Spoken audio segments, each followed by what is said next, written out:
Hi, everyone, and welcome. This is session one of the past, present, and future of Centers for Independent Living Facilitating Pre-Employment Transition Services, or PREETS. This is the first session in the Results in Innovation and Systems Excellence, or RISE for short, e-learning community.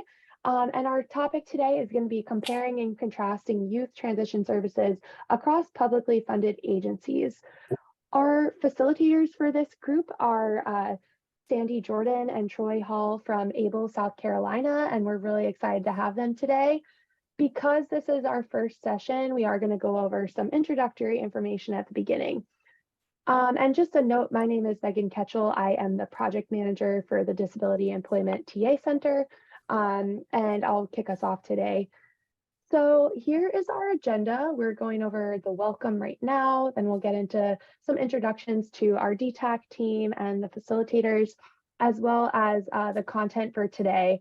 And then at the end, we'll just leave some time for Q&A and go over a couple of closing items and give you some next steps before our next session. And we can go to the next slide. Just to note, these are the available accommodations today. So we have CART closed captioning services available, and you should be able to enable those in your Zoom window. During today's session one.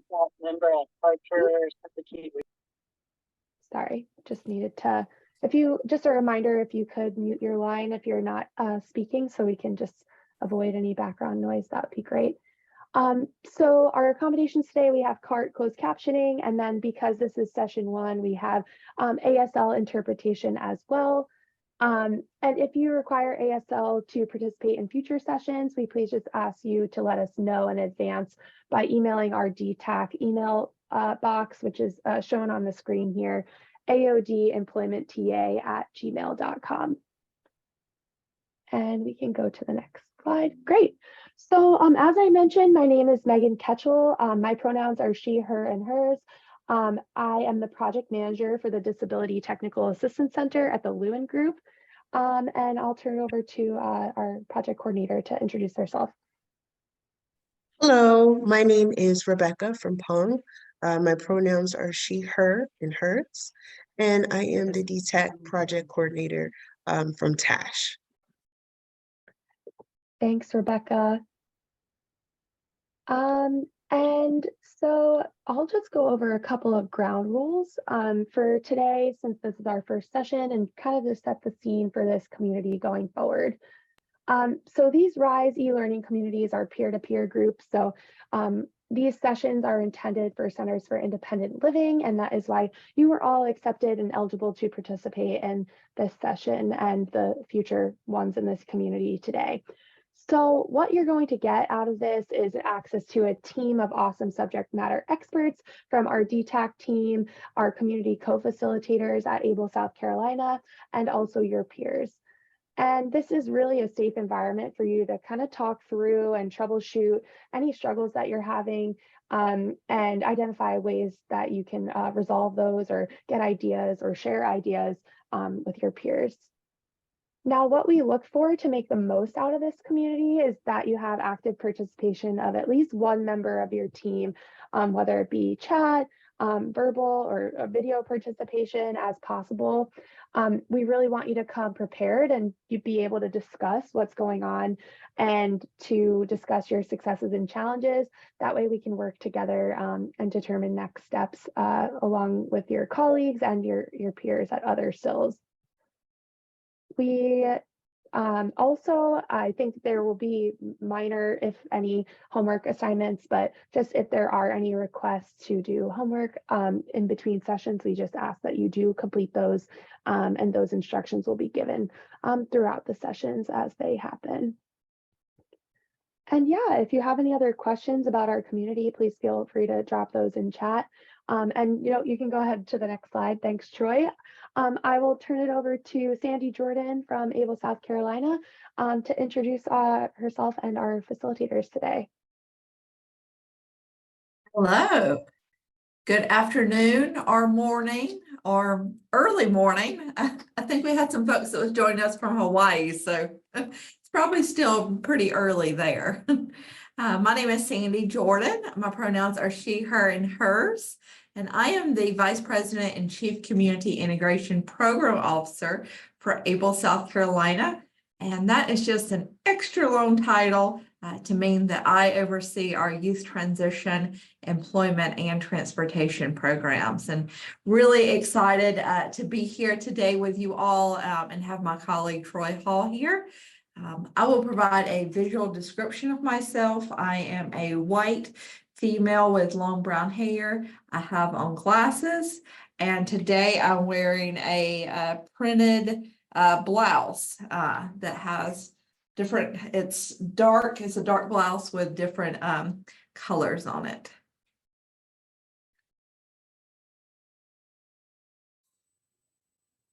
Hi everyone, my name is Troy Hall, pronouns are he, him, and I work with Miss Sandy Jordan. I am the Director of Youth Transition Programs over at ABLE, South Carolina. So all of the youth programs I get to have a hand in. Quick description of myself: I'm a white male with glasses and blondish brown hair, and I'm wearing a blue button-down shirt today. Very excited. I think this is going to be some great information.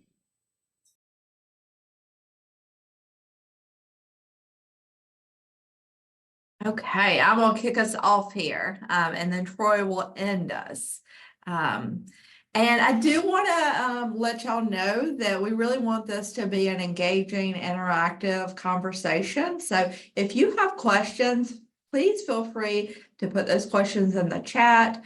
As I'm presenting, Troy's going to be monitoring those questions for me, and I'm going to be doing the same for him. But also feel free to go off mute too. And let us know your question. I know if you're anything like me, if you have a question in your head while someone's presenting and then you wait until the end, you've forgotten that question. Unless I've written it down, I've forgotten that question. So really want to encourage you to engage in the chat, and then if needed, to definitely feel free to go off mute and ask a question. So just to kind of give you a series overview, as Megan said, this is the first session in this 4-part series. And today we're going to be comparing and contrasting youth transition services across publicly funded agencies.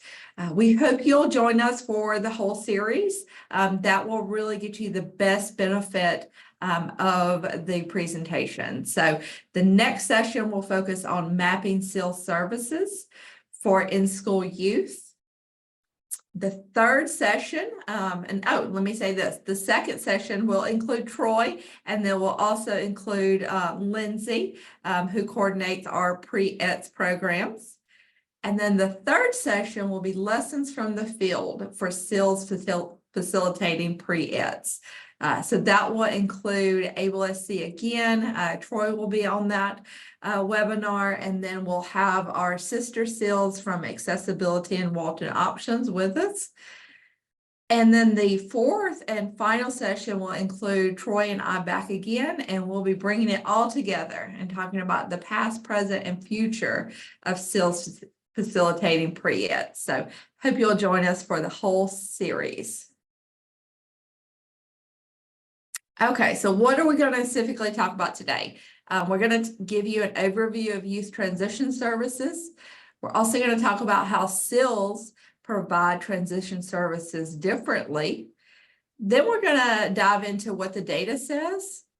And then last but not least, we're going to talk about how CILs can improve school and VR services.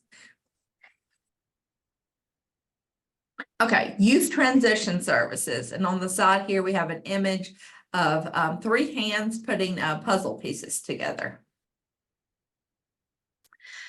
So what is youth transition services? I would love it if y'all have your own definition of youth transition services. Love for y'all to be able to put that in the chat. Kind of what we came up with from our work and what we do is that youth transition services are services designed to prepare and support youth as they transition into adulthood. And we gave some examples below. If y'all have any more examples, feel free to put those in the chat.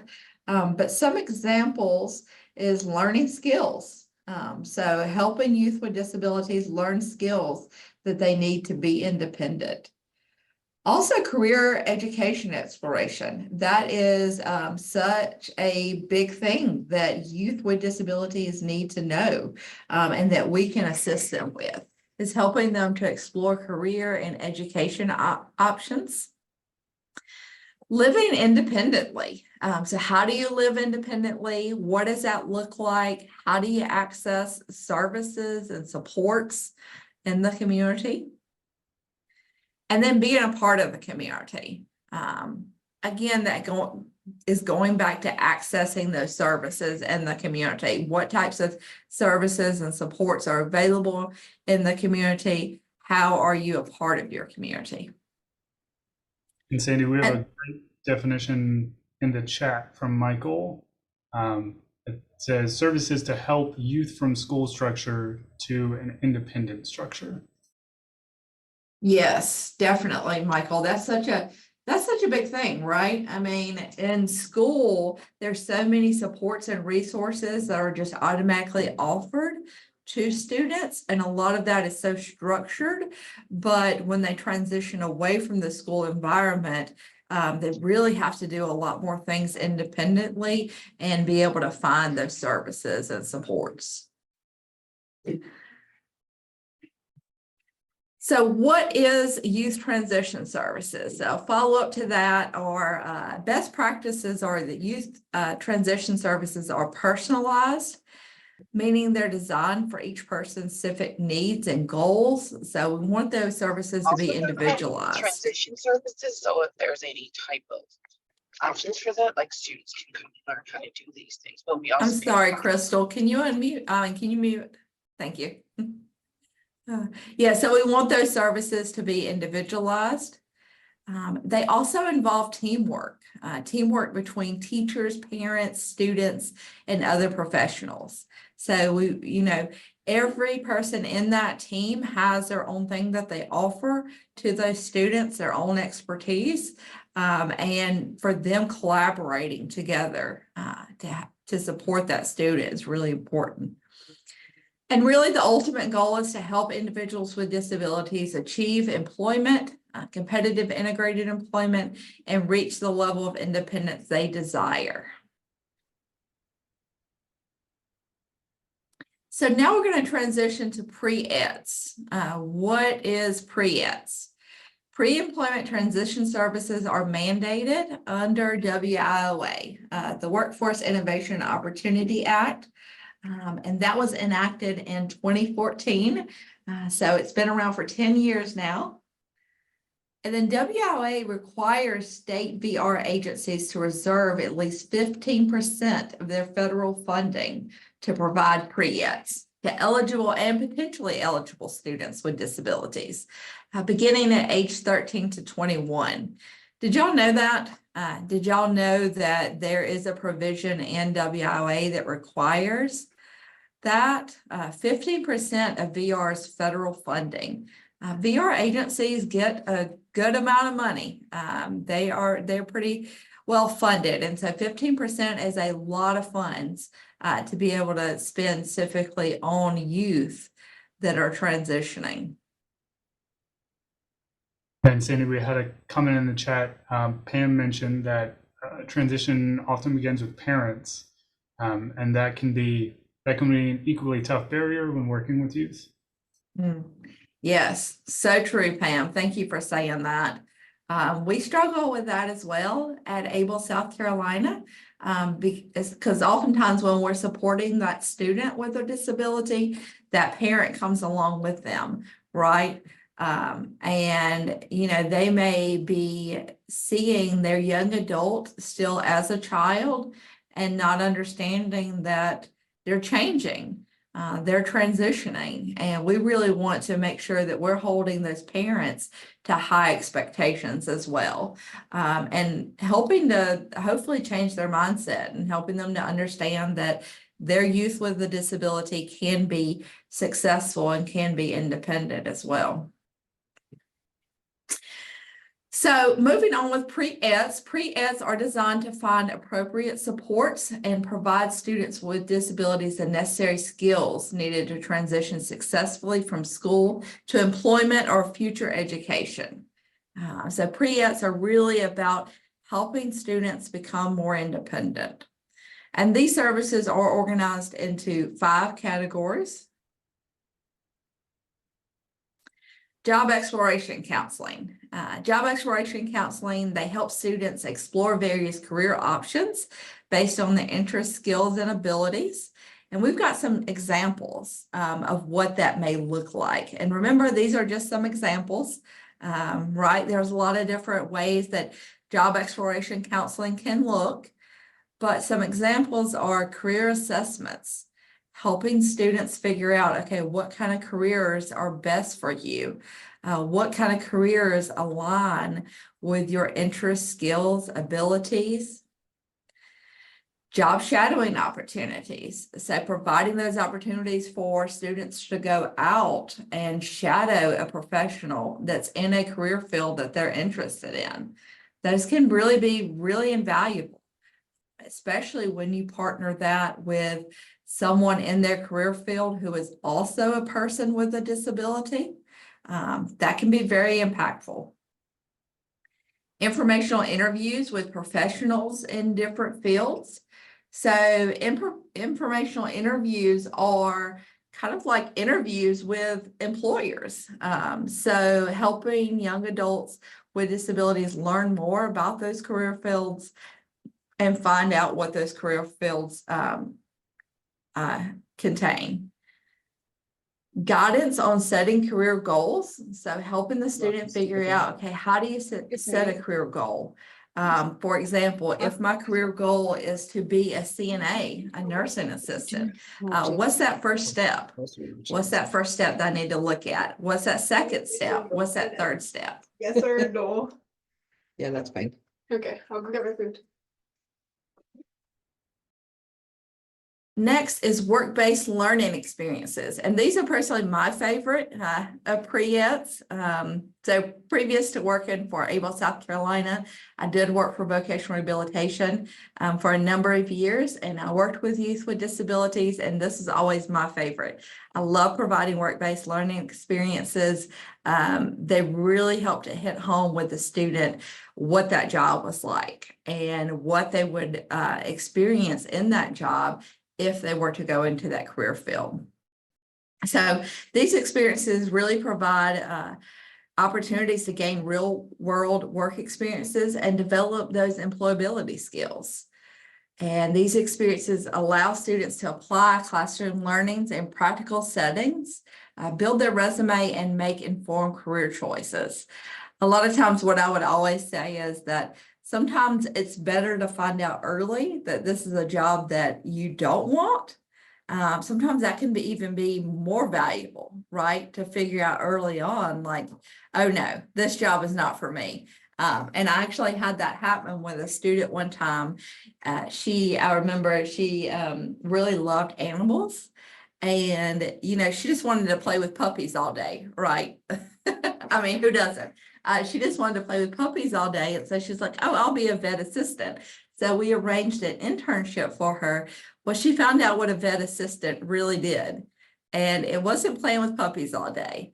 And she didn't like the kind of like gross stuff that comes with being a vet assistant. So, you know, she found out really early that, hey, this might not be the career field for me. So some examples of that include internships, like I said, apprenticeships, job shadowing, volunteering, and then obviously part-time employment.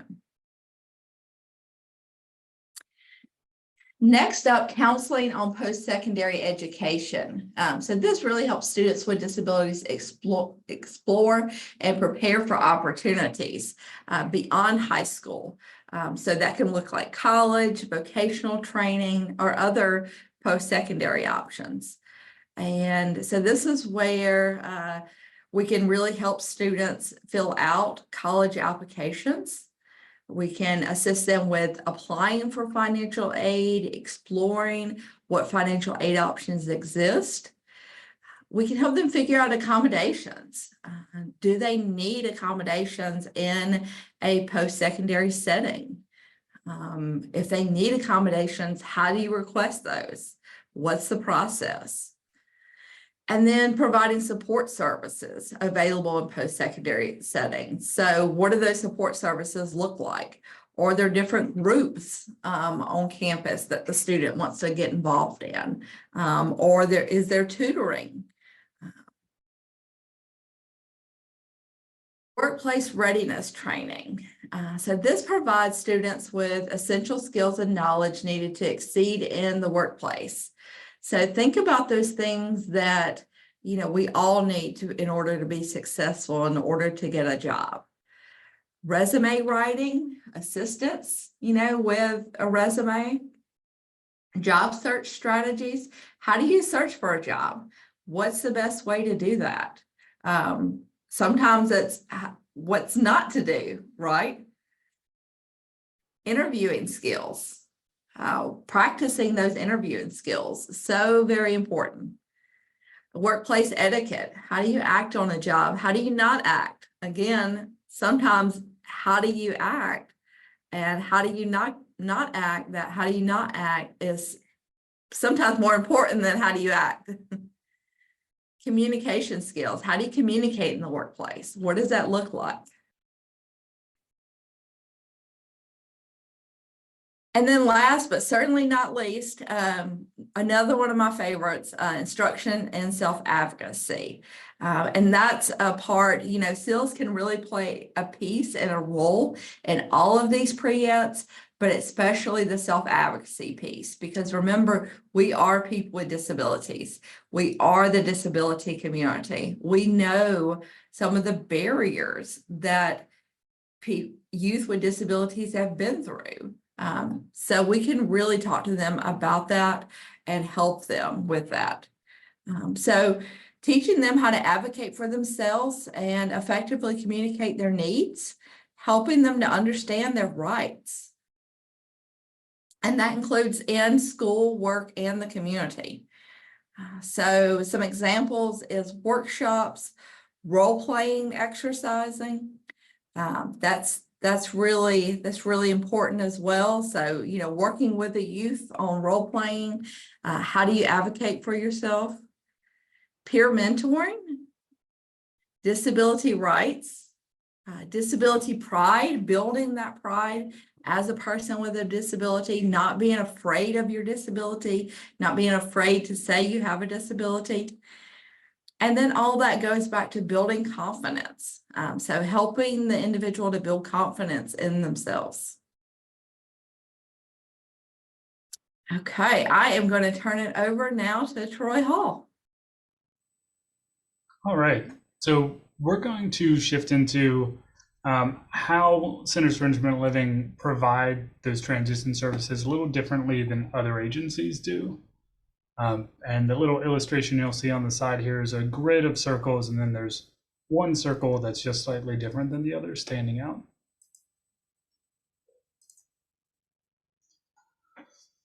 So CILs bring a very different level of expertise when providing these kind of transition services. And when we're thinking about the big players in transition services, we kind of break it up into three agencies. So there's the state vocational rehabilitation agencies. So they're the expert on rehab services, vocational guidance and counseling, and job placement.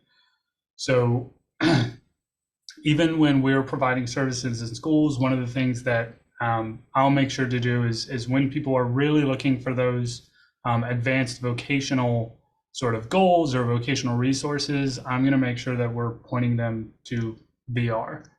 And then there's the Department of Education. So they're providing guidance to school districts. They're the experts on special education. And also because of the view they have, they're very aware of all of the gaps that are in education. So they know where the problems are. They know where to provide the training. They know what the overall numbers are saying, and they know where to provide that support in schools, especially on the academic side of things. And then there's Center for Independent Living. So CILs are going to be expert in disability representation, right? And disability rights, self-advocacy, focusing on those peer-to-peer services, or really one of the only agencies that's going to be able to provide that genuine peer-to-peer service. We're the experts in accessibility. We're constantly having conversations with partners who don't realize some of the barriers they might unintentionally be putting up in their services. And so we're able to point that out and kind of help them navigate that. And then also on these pre-ET services, very skilled in finding the best ways to deliver those to students with disabilities, what needs to be adjusted, what needs to be focused on. And then of course, in independent living, when people have that goal to transition into independent living, whatever that looks like to them, because we all know independent living looks different to everybody. We're going to be the experts in making that happen with the community resources available. So just a quick refresher on history, the Rehab Act of 1973. If we look at Title VII, Independent Living Services and Centers for Independent Living, that's what establishes us. And we are the only program required to be disability-led, serve people of all ages and all disabilities. We're also one of the only programs required to diversify our funding within our states.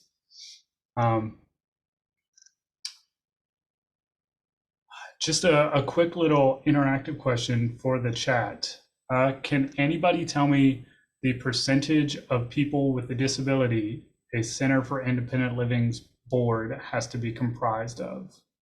So what percentage of people on the board that governs the Center for Independent Living have to have a disability? Oh, you guys are fast in the chat there.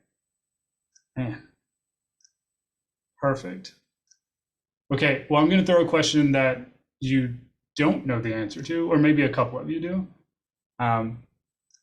Obviously, staff at Centers for Independent Living, actually, sorry, can change this.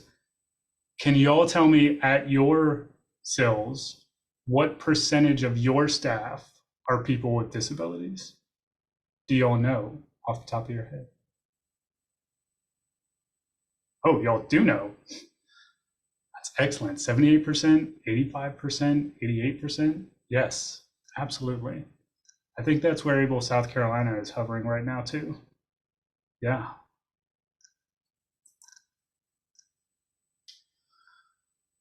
So let's take a little bit of a closer look at Centers for Independent Living and Youth Transition Services, right?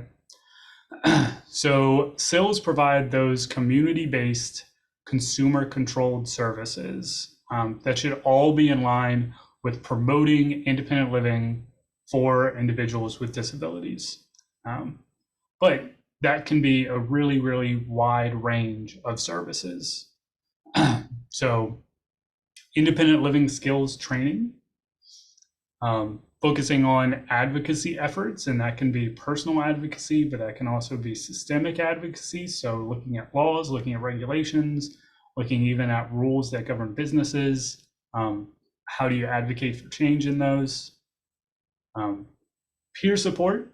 You're probably going to walk away from this feeling like you have heard peer support at least 100 times, but that's because we know it's effective, we know it works, and we know we're one of the only agencies that can really provide peer support. Information and referral services, of course, being connected to the community, being connected with everything that's available and being able to share that with people as needed. And then these transition services, so transitioning into independent living, and then transitioning into adulthood, of course, too.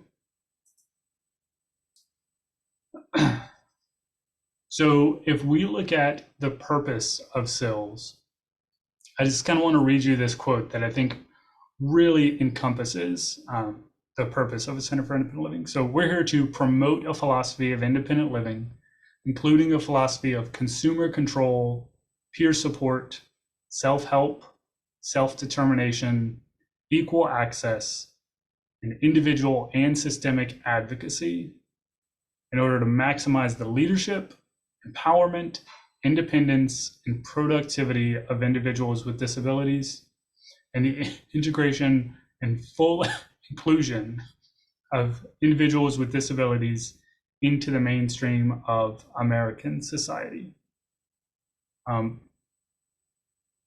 Quick check-in with the chat. How do you think, as a country, how do you think we're doing in accomplishing that goal? If you had to think about the work you do or the work a Center for Independent Living does, how much progress do you think we're making towards fulfilling this kind of vision?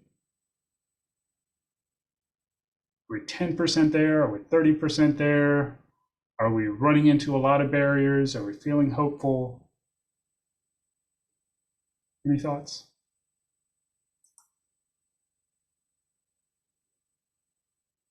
Throwing out some random questions. I'll give you all some time to think.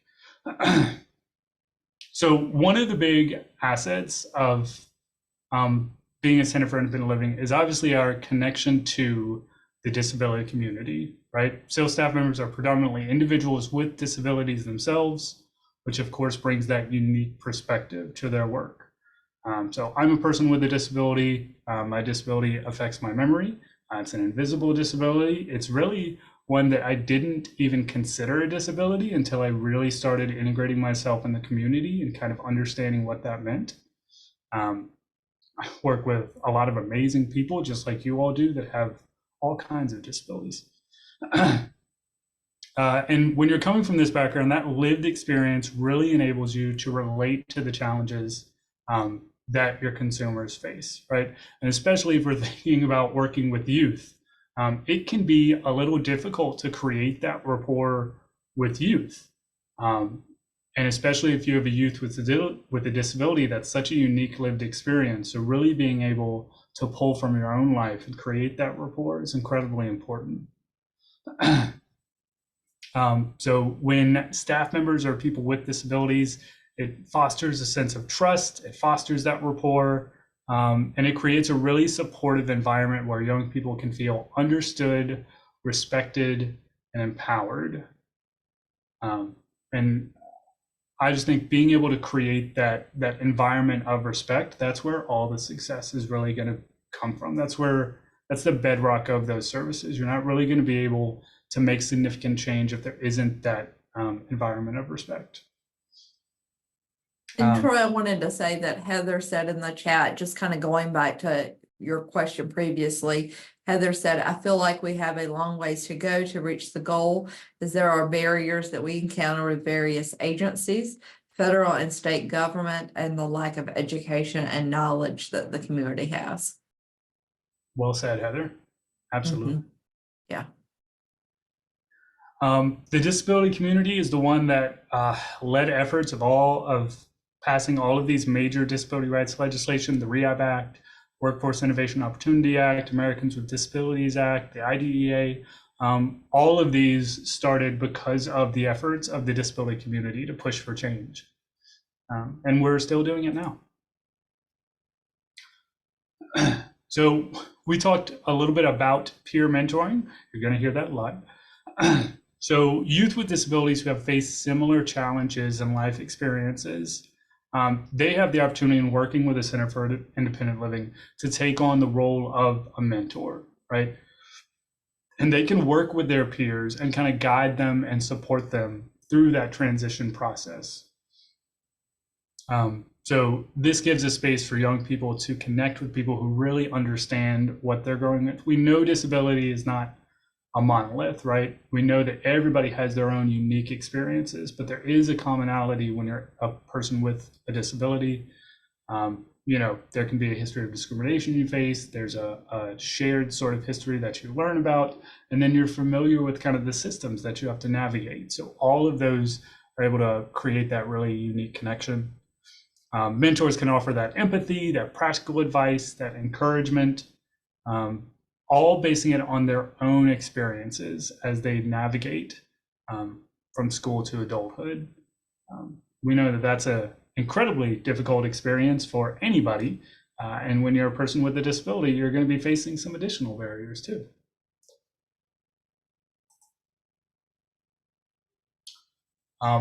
One of the really unique things that Centers for Independent Living do when we are building up skills for self-advocacy, and this is something that I really, really like to see, and I really try and push other agencies to try and implement this in big or small ways, is to talk about self-advocacy through a lens of disability rights. So when you are prioritizing self-advocacy skills, you are teaching young people, you're helping them understand that they have the ability and they have the obligation to voice their needs, to fight for their rights, and to tell people their aspirations, right? They're all entitled to those and to share those just like everybody else. And when youth learn about disability rights, when they learn about what they're entitled to, when they learn about the history of how those things came about, it really does create this sense of pride, right? This disability pride. I'm sure I've had the experience, just like I'm sure a lot of y'all have.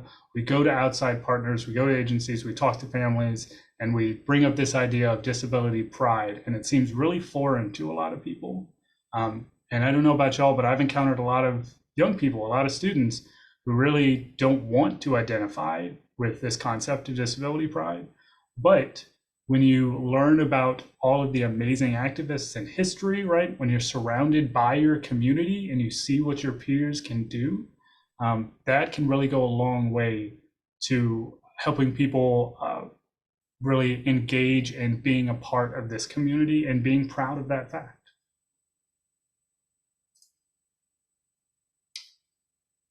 So thinking about delivering those pre-employment transition services, right? Who are the people that should really be on the ground doing the work of making sure that young people have these skills, right? So we want to make sure that young professionals are doing this. We want to make sure that they are people with disabilities, and that's going to help them have the ability to also serve as a mentor. So relying on that peer mentoring, relying on that shared lived experiences, okay? What we want to try and avoid is relying solely on teachers to provide these skills. Teachers have a lot of really amazing skills, and there are a lot of great people who have transitioned from education into this field.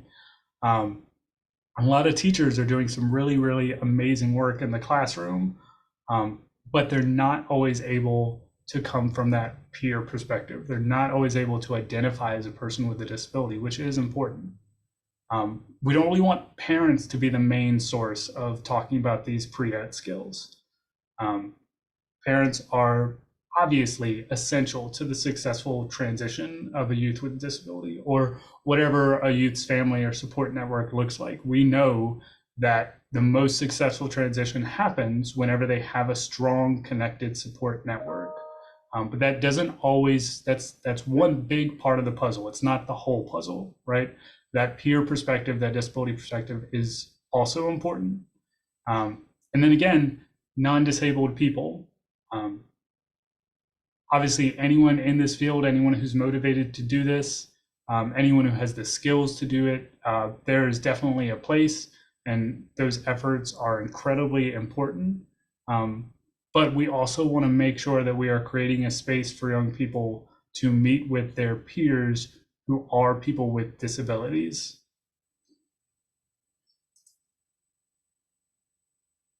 Okay.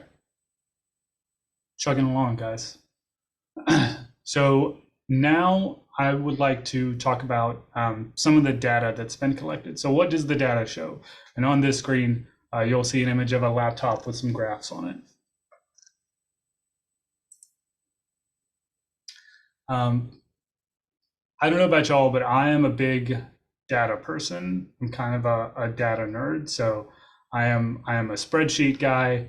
There's a couple of us in the office where if people need a chart, if there's a Google question or a Google Sheets question or an Excel question, I'm the guy to go to, right?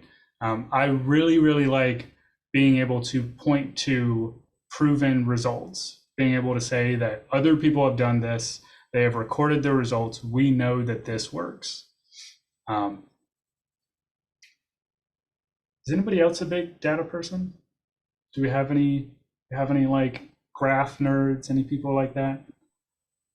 Who in the audience is like, please do not make me make an Excel sheet?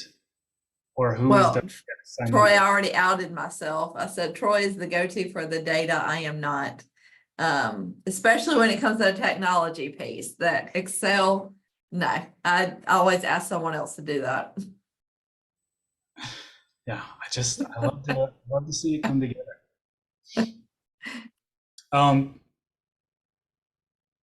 But I think no matter how versed you are, ooh, okay, we got some fans, yes.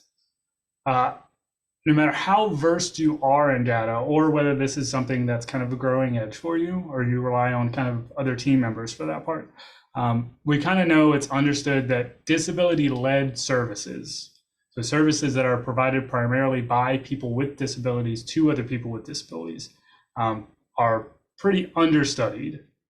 So a lot of the research that we see, a lot of the data that we see, if you're looking at articles to see what's really effective transition services or any sort of big longitudinal studies on this, you're not going to find a lot of these studies to be led by people with disabilities. It's usually going to be academic institutions. It's usually going to be people who don't identify as people with disabilities, right? Very important research, but we know that these programs that are led by people with disabilities are generally not studied, and there's really not too many of them to study, honestly. But more research is showing that these disability-led approaches are more successful when non-disabled people teach them, right? So it's really pointing to the fact that creating that peer community, even in that kind of research setting, or even if someone is collecting research on an existing program, if that program has that peer element, it's going to be more successful than other programs that don't. So Dr. Charlie Walters and Dr. Anthony Plotner down here at the University of South Carolina have been doing some really amazing work. We pulled a couple of pieces from one of their published pieces where they did actually look at transition services through a lot of mapping. So we want to share a little bit of that data with you. But the long and short of it, and there is an article we can probably share, but the long and short of that article is basically that the value-based principles that guide Centers for Independent Living and those professionals, they resulted in the best practices for effective transitions. So they kind of found what are these guiding principles that really make these programs successful. Before I go to the next slide, is anybody feeling brave and want to throw in the chat, what do you think is a principle that guides Center for Independent Living Services that makes transition effective? What do you think that might be?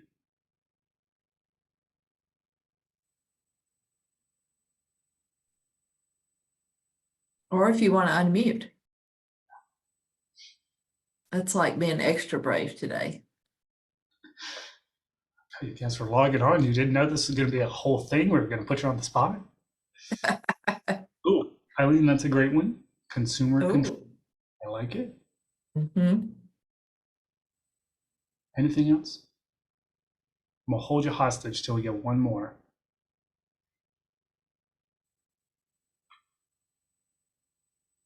Individualized. Yeah. Christina, well said. Yeah. Helping the young person the way they want. Person-centered. Person-centered. Yes. Yes. Extra points for going off mute. Yeah. So those value-based principles of Centers for Independent Living, that's going to be empowerment, autonomy, and independence. So you guys were 100% spot on. Creating youth-led and individualized services, right? Always approaching from a strengths-based and a goal-driven approach. Making sure services are peer-based and they are rooted in disability pride. And making sure that services are accessible, but also that they're available, right? I would say we are pretty lucky to be able to create a program that is youth-led. I myself definitely do not qualify as a youth anymore, as much as I might want to. I am established well into the later half of middle-aged. I don't really know what a lot of youth are saying when they walk in the hallways in schools. I'm on TikTok to try and keep up with slang, but I don't even think TikTok can like keep me up to date fast enough. But we have a pretty sizable team here, and a lot of those are very young professionals, right? They're younger people, and we also have a lot of programs where high school age or just out of high school, those young people can act as peer mentors. In fact, this year is the first year, it's been a goal of ours, that we finally had a peer mentor through one of our programs be a young person who is still in high school. So one of the youngest people, but they're also able to act as a peer mentor in some of our programs. So making sure things are youth-led. You guys talked exactly about it, making sure things are individualized. That's CILs bread and butter. Coming from a strengths-based approach, that goal-driven approach that's rooted in the IL philosophy. So that's something that we as a CIL have, that a lot of traditional service providers that work with the disability community might not always have, that might be coming from a deficit model. And we come from the opposite side of that. Making sure our services are accessible. If you ever want a service to be accessible, make sure it's coming from a CIL, right? Okay. We also learned from this data that a collaboration between Centers for Independent Living and schools, we know that that bridge is incredibly important. It's essential to effective services. We also know that it's not always commonplace. So if we look at a lot of the CILs out there and we look at the majority of schools out there, right, all those LEAs, is there a direct bridge with Centers for Independent Living? The answer is not always, right? Not always. So breaking down a couple of numbers, this particular piece of data looked at a survey of 198 CIL professionals. And they said that school coordination is important. So 25% of them said that, or extremely important. 72% of them said that. Real quick, what do y'all think? Are y'all in the important camp, the extremely important camp? It's middle. There are some other things that are also important. And then the same people rated that the coordination between schools was either adequate at 34%, or that it was poor, 16%, or worse, non-existent at 5%, right? So I'm going to put you all on the spot here. Can you put in the chat if you're thinking about the services that you are working with right now? So your connection with schools in your area, would you say it's adequate, poor, or it doesn't exist? It looks like Pam has a question. Oh, yeah. Nope, I have a comment. I believe that the CILs should be more involved in the schools, especially with the IEP transition portion, simply because in my area, it's inadequate. To me, it's more than inadequate, simply because we are our students' voice. A lot of our families don't know about that transition portion and how important it is that we speak up for those students that don't have a voice, and for the parents that don't understand how important that transition piece is. Turn my camera on. Sorry, not just for the student, but for the parents that don't know and don't understand. What does it mean to transition? What aspect, what's needed, what services need to be connected to? And especially for those students that are on the diploma track with the unseen disabilities versus those that are on the certificate track with the seen disabilities. So there's a difference, and there's a different level of transition that's needed for those two different categories. And believe it or not, they're missed a lot here in Maryland. We definitely need to be in the schools more, and those numbers need to be weighed. That data is not collected. It's not collected, and it's missed a lot. Yeah, and see, Pam, I think that's where different states are different. I would say in South Carolina that what tends to be prioritized in our state is those with the least significant disabilities, and those with the most significant disabilities really are left out. Yeah. So that's interesting, but yeah, great comments, definitely. Yeah, absolutely. Absolutely. And hopefully through this series of webinars, we're going to be getting a little more in-depth too about what are some direct things that you can do to make that relationship stronger, right? How can you as a Center for Independent Living work with your partners to fill in that gap? Yeah, absolutely. And Troy, I did want to note a couple of comments in the chat. In the CNMI, I believe is adequate coordination. I'm assuming that's the area that you're in. But teachers in the CNMI's public school system have been very supportive and open to our CIL to be present in IEPs and providing pre-ep services. But it is the parents of students with disabilities that are needing more information about disability support services like CILs, VR, and councils for developmental disabilities. Okay, the CNMI is the Commonwealth of Northern Mariana Islands, U.S. territory. Okay.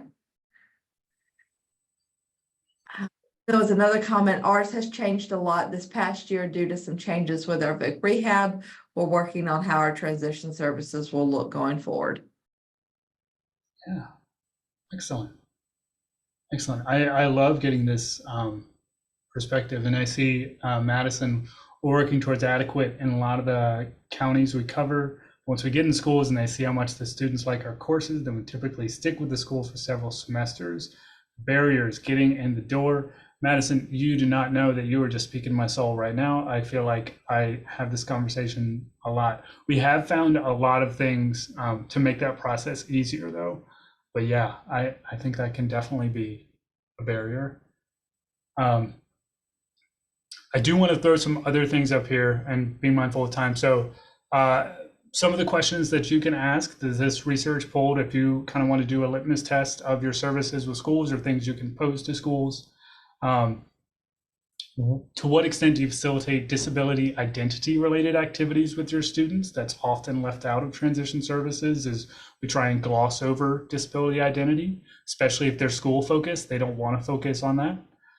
What peer-based supports do your students currently access, right? So is there an avenue for that peer mentorship?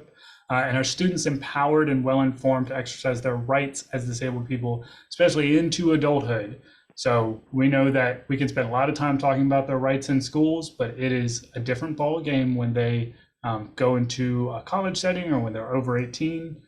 So just as important to know those rights. So if we look at these value systems, if we kind of look at the message that these numbers are saying, if we focus on these questions, that's going to be a building block in creating those more effective collaborations between CILs and schools.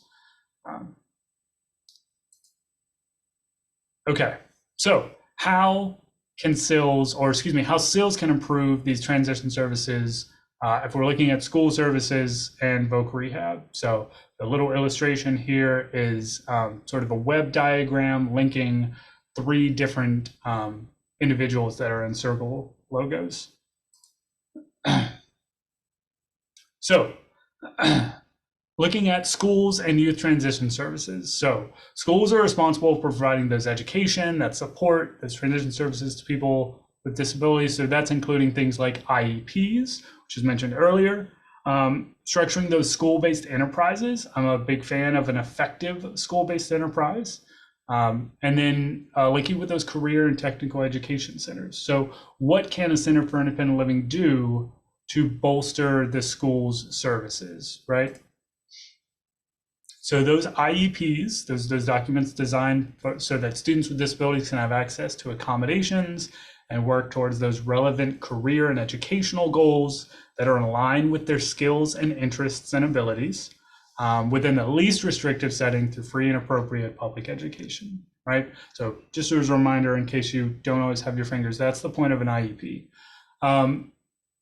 A lot of teachers, they feel pretty unprepared to support really complex accommodations while serving large classes with multiple student needs. I'm not sure about in y'all's state, but in South Carolina, we can easily walk into a classroom of 20 or 30 students, or even if it's students with very high support needs, that can be 5 to 12 students in a classroom. So our classrooms can be pretty large, and if you think about one teacher providing individualized accommodations, can be a little tough. And students and families might not be aware of outdated or irrelevant IEPs.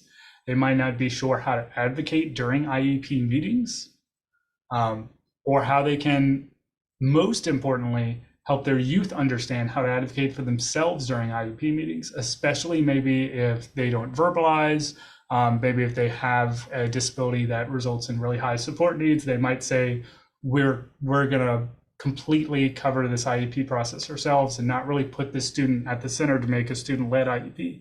So what can a Center for Independent Living do? Well, they can help those youth build those self-advocacy skills to create that student-led IEP, right? That's one thing that we can do that we are uniquely qualified to do, right?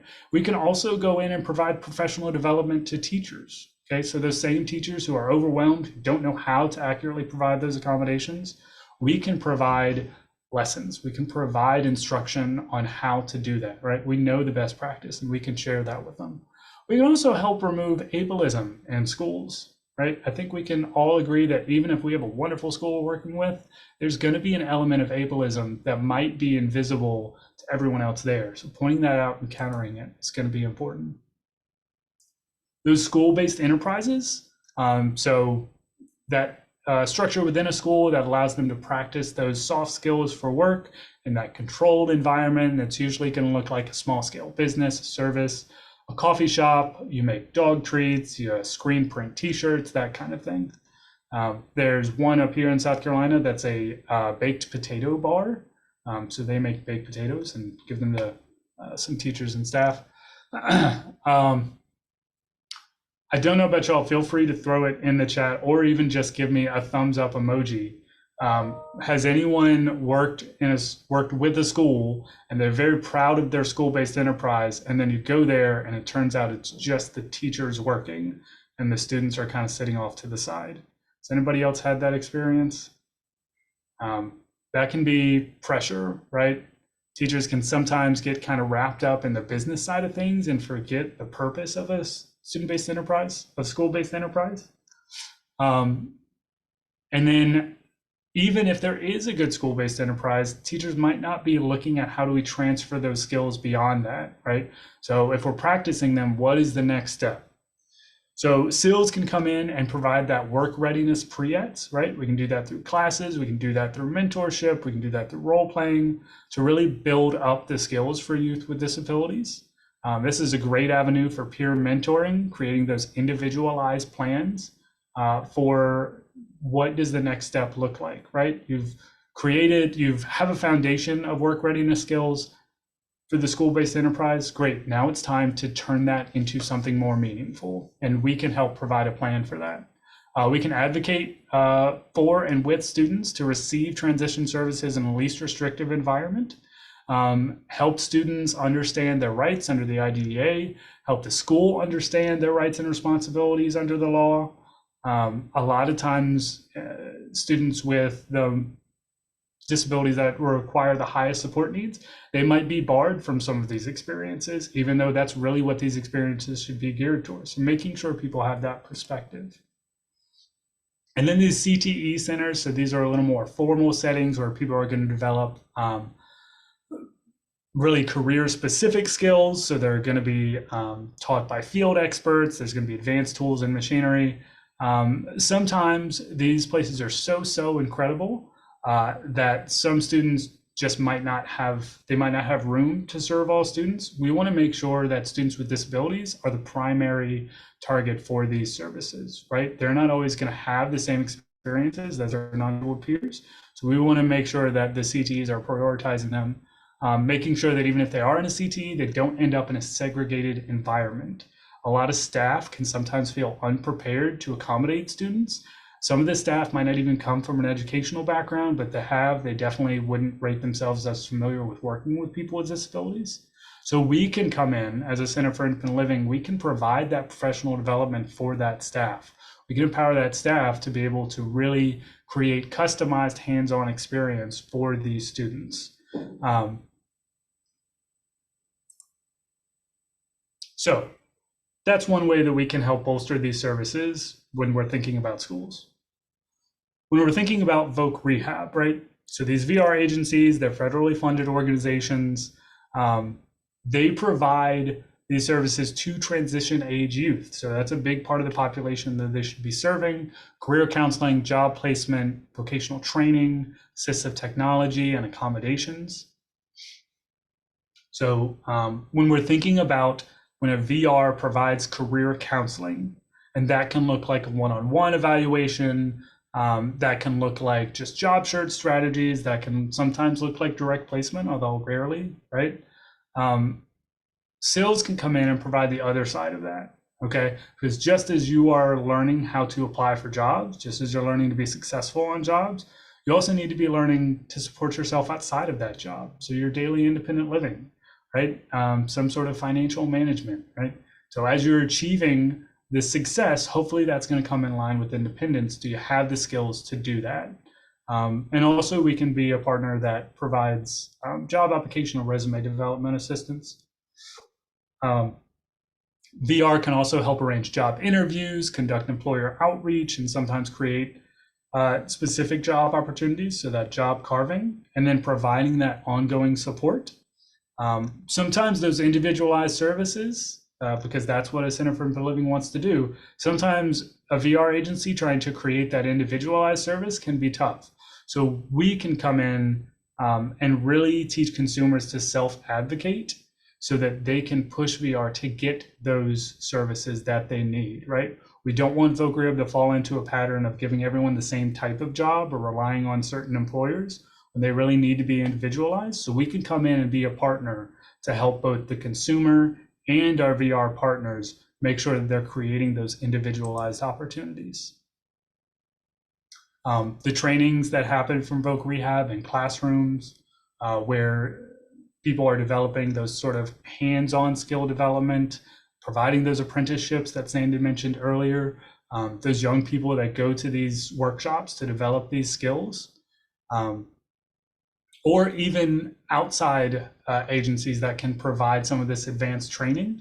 Usually it is behind a paywall. Usually you're going to have to pay something, you're going to have some sort of tuition. VR can help provide that tuition. Sometimes VR might need a little reminder in how to prioritize that, or sometimes just reminding youth with disabilities that they can request that, they can advocate for that, right? They're entitled to those same services. We can also tap into our local networks of peers to find those additional resources, even if we run into a situation where voc rehab can't fit the whole bill. And then when we think about assistive technology that VR can provide, we have a great vocational rehab system down here that provides this custom-made assistive technology. Most CILs are going to be able to provide one-on-one firsthand knowledge of how to use that technology best, how to customize that technology that you might need, and advocating, again, teaching youth and consumers how to advocate for that specific needed assistive technology. And then accommodations, this is probably a lot of ours bread and butter, right? Is teaching young people how to ask for the accommodations that they need in the workplace when they're starting to work.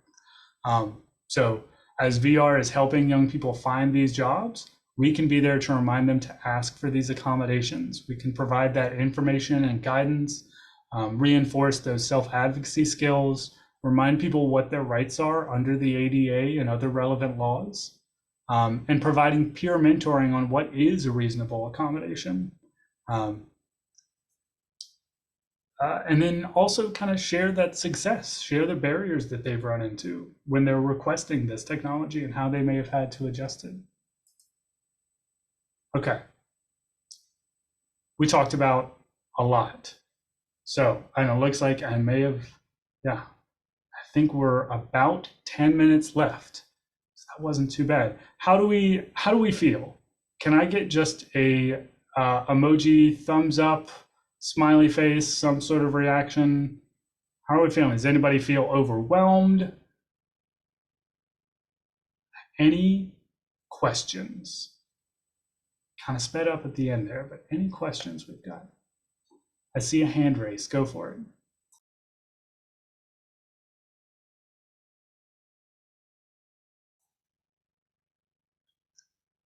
And if you have your hand raised, you should be able to unmute your line on your own, but if you'd like us to try to unmute you, we could do that too.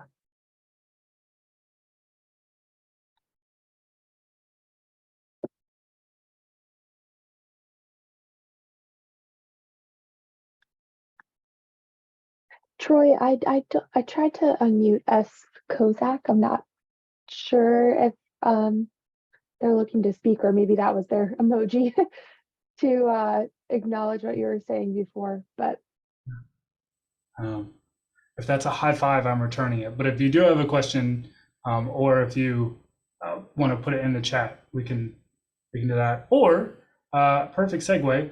We also have our contact information on the screen. To our website, able-sc.org. This is our emails as well. So Sandy's is sjordan@able-sc.org. Mine is thall@able-sc.org. You can join our email, and then we're all over social media too. I'm gonna. Yeah, and I just want to jump in here and say that this has, working with youth and providing those pre-ed services, it hasn't always been easy for us either. Right? I mean, we've gone through kind of highs and lows with the whole experience ourselves, but we have found kind of some tips and tricks and ways to kind of work around some of the barriers that we face. And sometimes even to this day, I mean, we've been providing pre-ed since, keep me honest, Troy, 2019. That sounds right. I think that was on my time. But I mean, even today, sometimes just like anything, right? You feel like you take 2 steps forward and 1 step back. So, we're here learning with y'all, but definitely willing to provide any type of technical assistance or help to y'all as y'all start this journey, as y'all, move forward in this journey, and just kind of share what we've learned along the way and help you navigate everything. So yeah, I see, looks like me is unmuted. Did you have a question or a comment?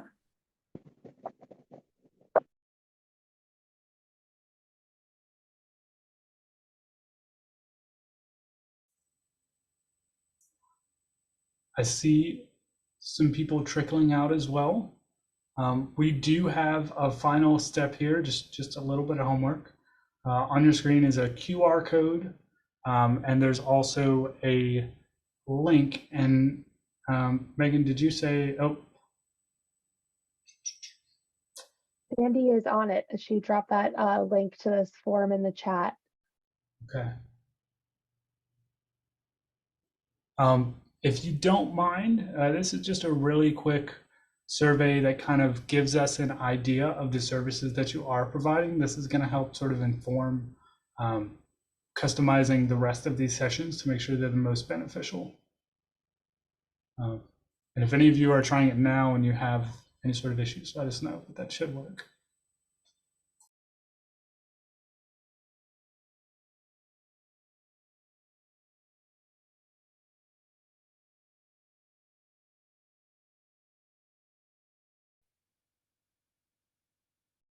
Yeah, we'll give you a minute or two to complete that survey.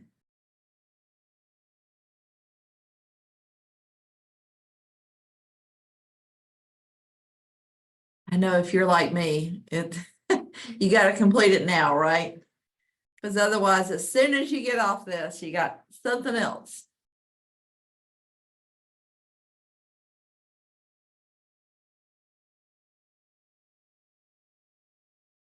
And we'll actually start, I think the second session, we start with kind of doing an overview of what we learned from that survey. So you'll get to hear what other people's responses are.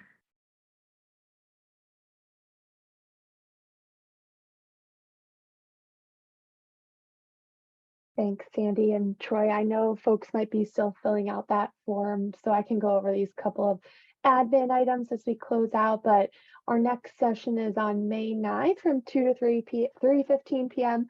Eastern. I dropped in the chat both the Google group listserv as well as the Google group. You all should have gotten an invitation or been added to our Google group for this community, which is a great way to get in touch with the facilitators and your peers. If you have any issues accessing that group, I know Google doesn't always play nicely with other software, so feel free to reach out to us at our DETAC Gmail box, which is also in the chat there.